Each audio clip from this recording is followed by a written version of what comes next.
They ask something indistinct, maybe offering some small pleasantry or some food. I don't respond. Instead, I turn my head away and gaze out the window. The camera cuts to a close-up of my face.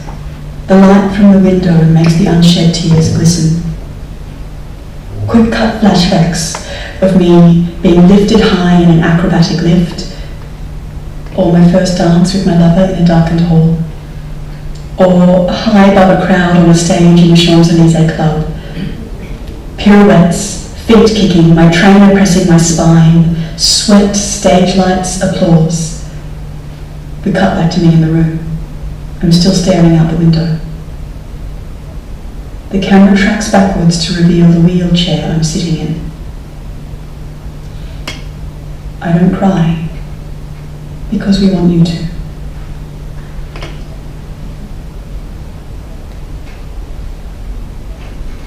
When you're told over and over through stories that this is the worst thing that can happen to a dancer, what do you do when it happens to you?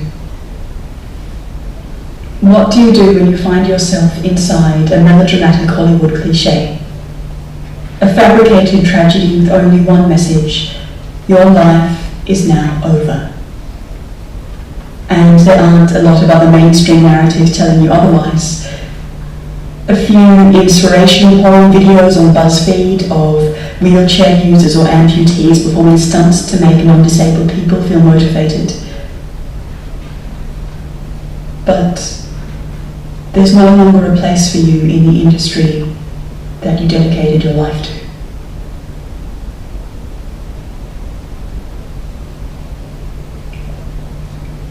In my diagnosis letter, my geneticist actually wrote that I was never allowed to perform circus again. And I understand. I probably shouldn't be standing on my head if my vertebrae are not connected, and just turning too quickly could dislocate my neck. I probably shouldn't be pushing myself in training if my heart can't handle me even walking across a room. And you can't really step on a stage if the presence of the audience might be enough to land you in hospital, or the ubiquitous makeup and hairspray of the other performers could kill you. It was a world in which I was very suddenly not welcome. I didn't cope well with these changes. I came smack up against a wall of internalized ableism. I was ashamed and hid what had happened from my industry and my community. I turned down offers to perform by saying I was just visiting my family in Australia at the moment, but I'd be back in Paris soon. I rejected the notion that I was disabled because I thought that it meant I would never be able to perform again. I felt like I had lost my identity, my purpose and my future, all because I no longer moved in the same way that I used to.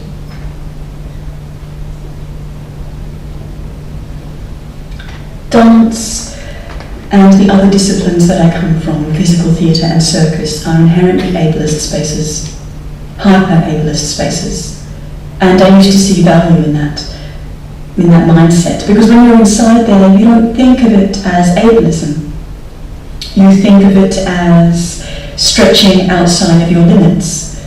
You think of it as widening the map of human potential, of living with the greatest physical, expressive, connected vibrancy that you can. And for me, it was a deeply spiritual connection. Connecting with my body every day in this artful, expressive way. And it feels great. It feels great to just be increasing the list of what you can do every day. To feel like anything is impossible if you put your mind to it. And these are the lessons that this world teaches us. That you put in the work, you show up every day, you keep going, you keep going, you keep going, and eventually these things that once seemed impossible for your body are possible. that once seemed impossible for other human bodies and contain an amazing amount of beauty and wonder. And it makes you feel like a superhero. And when you do those things, you feel utterly free and alive.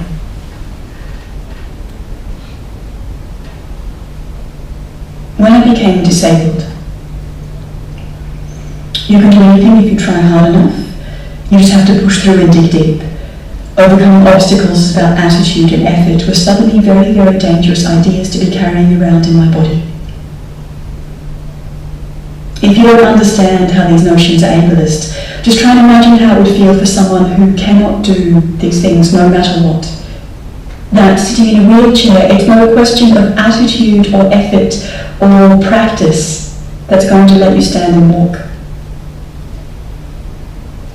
And if what you are able to do is what you are valued for, if it's your sense of self-value, then what does removing those things do to your self-worth as an artist or as a human? I had to start unpicking these ideas, and it's an ongoing process. The stitches are in deep, layers and layers over decades of practice. And it means a complete reframing. It's not just what can my body do now, because that's just the same message. What can this body do? What can this body do if I put in the right amount of work and work on my attitude? What value can this body bring despite disability? The despite mentality is really problematic because it automatically shifts disability as negative. And don't get me wrong, there are problems with being disabled, but you have to understand that disability is not about my body. Disability is the social, environmental, attitudinal barriers to bodies with difference. The barriers are the problem, not my body. Okay, great. That's the politicized side of me. That's really learned to embrace the social model of disability and really learned to grab onto my crip pride. But where does that leave me when I still miss moving the way that I used to? I miss that freedom. I miss that feeling of my spirit stretching outside of my skin. And no matter how I move with this new body of mine, nothing feels like that used to.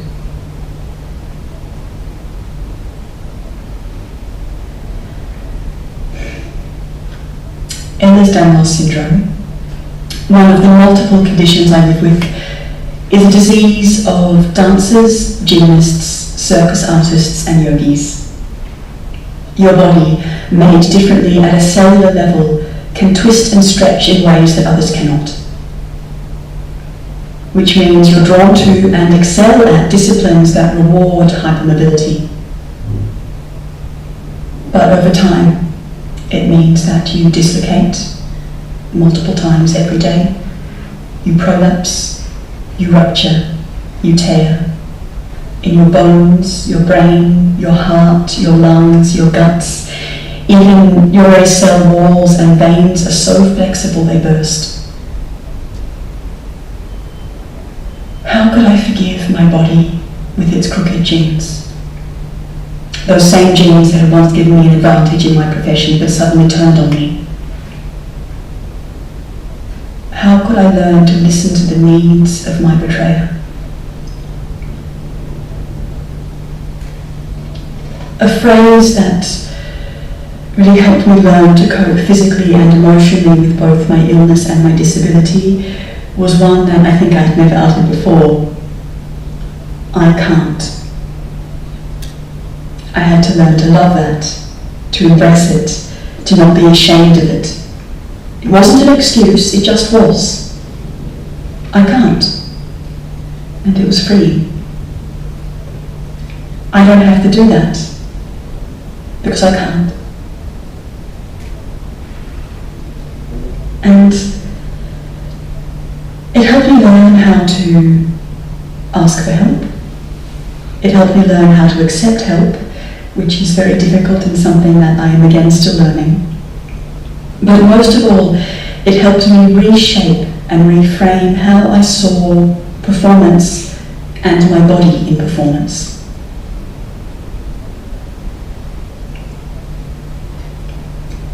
I can't. What my body can't do can be valuable artistically, choreographically, expressively. And I'm not talking about the kind of big productions you see by people like Young Fabre or Angelica Little, where you have these hyper-abled young dancers just pushing and pushing themselves until they collapse. I'm not interested in that. That's someone with a hyper-able body fabricating false barriers and then pushing against that. The barriers of a disabled body hold something emotionally fragile. These are things that 99% of people around you can do without thinking. These are things that you carry a lot of shame and embarrassment about not being able to do. And they're way much heavier in your negative list of abilities than, say, no longer being able to put your feet on your head. To sit in that space, that fragility, that vulnerability, that mortal space, is incredibly fertile.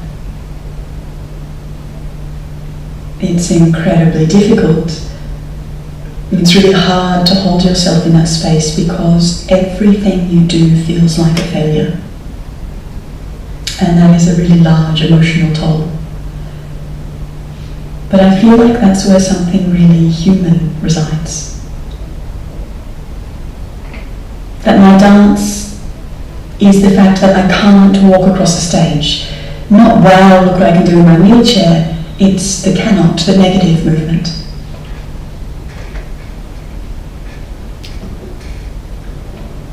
This space of can't is something we will all encounter one day. Some people use the phrase able-bodied to describe people who are not disabled.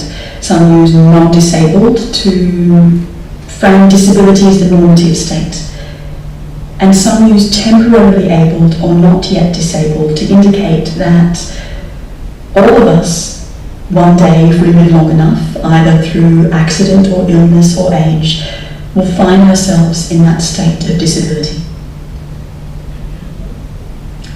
We're all going to have to learn how to accept I can't.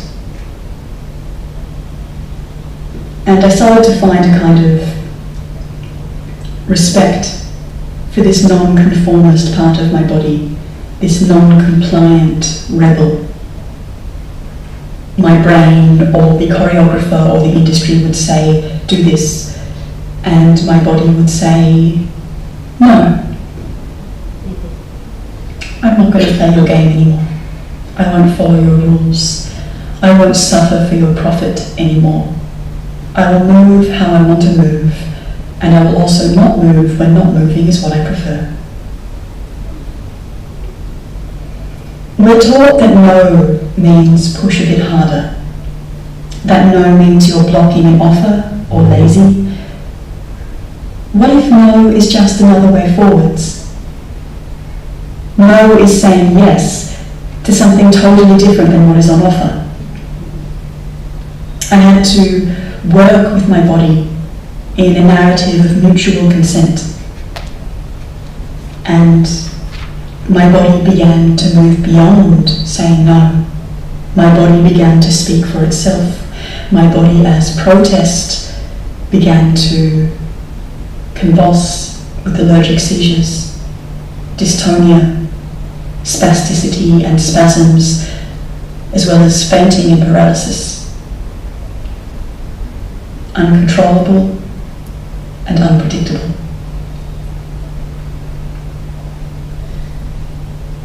The Mermaid, my first performance work as a disabled artist and my first artwork after 3 years of hiatus, focused on this very aspect of uncontrollability. All movements were assisted or involuntary. And created this structure where my body was allowed to call the shots instead of the other way around. My respirator and orthoses for my neck and fingers became my costume. My I can'ts and my rebellious convulsions told the story. The moment was constructed as a challenge to myself to burn out as much of that ableism as I could through exposure. It was hard. I woke up each night before the first performance in panic attacks, thinking now people would know I was disabled, but they would come expecting physical virtuosity and stand to find a body that couldn't even control itself. But what I found inside that difficult, unguarded place of surrender to my body's wishes was a new relationship with my performative body. That maybe my body can be artistically valuable for how it doesn't follow the rules.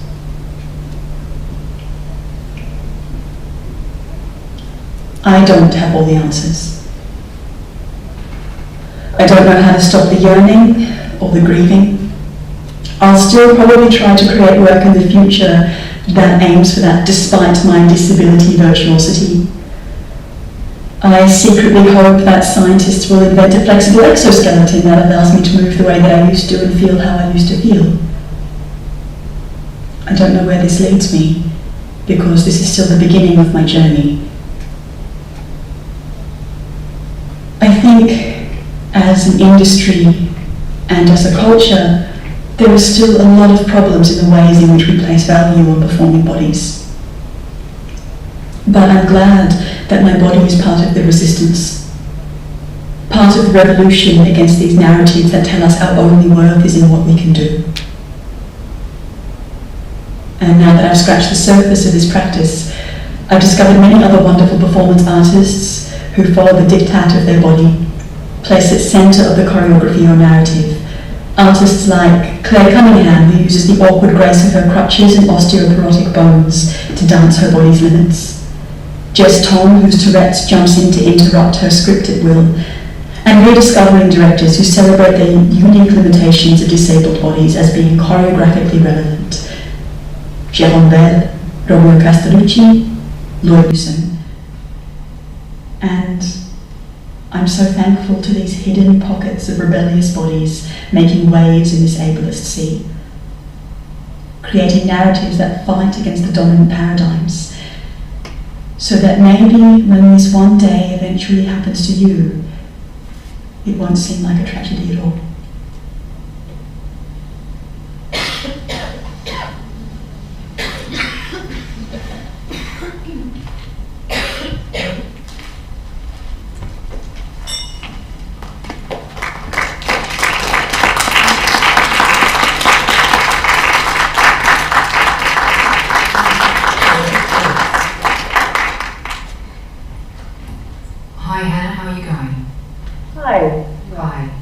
I just have Judy's obviously here, and we have some mics that we can take around for questions to the audience. If the audience have any, or if you would like to speak directly. Does anybody have any questions? I'll just begin by thanking you, Hannah, so much for what you've shared with us today. It reminds me of themes that have been covered throughout the day to do with vulnerability. But it reminds me too that I've been struggling to come up with a term for vulnerable authority for a very long time, and I've just been left with that idea of vulnerable authority, and I actually want to honour the authority of which you've spoken and with which you've spoken to us of the vulnerability, because that's a huge strength, so thank you very much.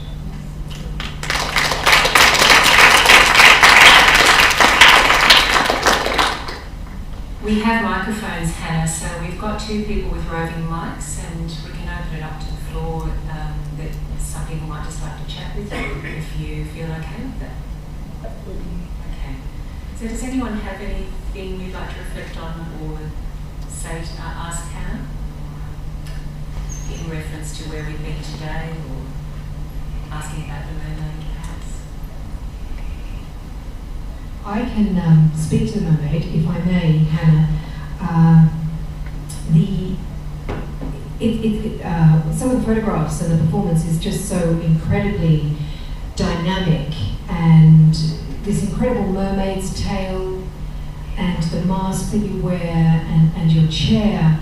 And there was a performance at Ainsley and Gorman, and I think we spoke about it briefly because during that performance you became overcome, and your partner held up some signs saying that because of what we, the audience, were wearing, the perfumes or the shampoo, it had caused you to become extremely unwell. And I wondered if you could speak to what it is like to place yourself in that extreme place of vulnerability when in a performative context. Yeah. There are kind of two sides to it. One side of it is, of course, incredibly vulnerable to show yourself in a state that is so where you have complete loss of control. That's definitely a really, really scary thing. But for me, doing that was also a way of reclaiming power back from those symptoms and back from the illness. So in that particular performance, I had a reaction to something in the space that someone had on them. It could have been their makeup or something like this, and at the end of the performance I had a seizure. And I will have seizures often anyway. To choose to do it as part of my artwork is kind of reclaiming some of my life back, to use those symptoms as something artistic, as something that can tell a story or send a message or raise questions amongst people. It makes it, for me, something then that is much, much larger than just me suffering alone in my room. So yeah, for me there are two sides to it. There's that intense vulnerability, but there's also a reclamation of power. Right, well, as an audience member, it is, of course, it's quite fascinating because it's extremely confronting, quite terrifying, very distressing. At the same time, we're not having a seizure, and so there is this enormous wave of empathy. And certainly after that performance at Gorman House, I think everybody just walked out absolutely stunned, speechless, and we, as in an ableist way of thinking, we had not considered, and this is all about learning, I guess, we had not considered, and no disrespect to you at all, the power of your performance, the impact that it would have on the audience, and the fact that we basically should have given a break so that everybody could just attempt to assimilate some of what they had just seen and physically experienced and emotionally and mentally experienced as well. So it was brilliant to be able to have you performing there. And you did it at Art Not Heart last year. Are you also performing at Art Not Heart this year? I am. This weekend I am doing a new work, yes. Which looks at disability and heredity. Yes. And I'll be performing with my two young nieces. Okay. So that's a new piece, but I will be also hopefully remounting The Mermaid in December this year. Brilliant. Okay, well, we'll find out exactly when Hannah's performance is happening at Art Not Heart this weekend. There's quite a few festivals happening in Canberra this weekend, and we will share that information. So thank you so much, Hannah, and for pursuing with us and getting through Skype, and also for taking the time to put together your very thoughtful and, if I may say, stunningly eloquent film. The way it was a large murmur in the room, so eloquent and such a beautiful use of words. Thank you so much, and it's thrilling that you were able to find the strength and the energy to give us strength and energy through being involved today. Thank you. Thank you very much.